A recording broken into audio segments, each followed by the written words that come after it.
Breaking: Trump makes shocking UN move. No one expected this. The ideological differences between the Obama and Trump administrations are perhaps nowhere more starkly portrayed than in their respective policies toward the communist Castro regime in Cuba. Where former President Barack Obama sought to normalize relations with Cuba, President Donald Trump intends to continue applying pressure on their oppressive government while taking measures to promote human rights on the island. Accordingly, the White House is undoing a major pro-communist Cuba move by the Obama administration. As The Hill reports, the Trump-appointed ambassador to the United Nations, Nikki Haley, will vote on Wednesday against the UN resolution that condemns the U.S. embargo on Cuba. Under Mr. Obama, the U.S. abstained from the vote. The international community is largely against the U.S. embargo on Cuba, which seeks to limit the flow of money to the Castro regime known around the world for its political persecution and human rights abuses. The Obama White House, through the ambassador to the United Nations Samantha Power, broke tradition by abstaining from voting on the UN resolution condemning the U.S. over its Cuba embargo. The U.S. had repeatedly voted against the resolution for 25 years before the Obama administration abstained in 2016.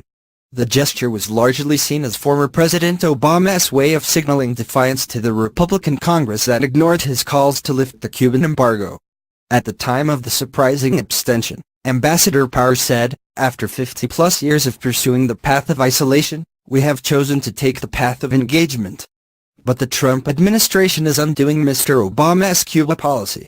The vote against the resolution follows an announcement from the White House earlier this year that President Trump is reversing his predecessor's approach to the communist nation. New rules under the Trump administration prohibit financial transactions that go toward the business arm of Cuba's military. As expected, Senate Democrats urged the White House to follow Mr. Obama's lead and abstain from the vote. In a letter to the president, Democrat lawmakers argued the embargo is an outdated Cold War policy that should be removed. "Our failed embargo against Cuba has been repeatedly and publicly condemned by the international community as ineffective and harmful to the people of Cuba," the senators wrote. "The longer we maintain this outdated Cold War policy, the more our international regional credibility suffers." Meanwhile, the Trump administration remains committed to improving the condition of Cubans while also protecting American interests and without benefiting the Castros.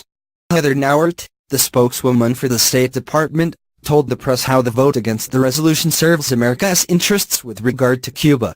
The Trump administration policy gives greater emphasis in advancing human rights and democracy in Cuba, while maintaining engagement that serves U.S. national interests, maintains engagement on areas of U.S. national interest, ensures U.S. engagement, benefits the Cuban people and ensures compliance with the statutory ban on terrorism.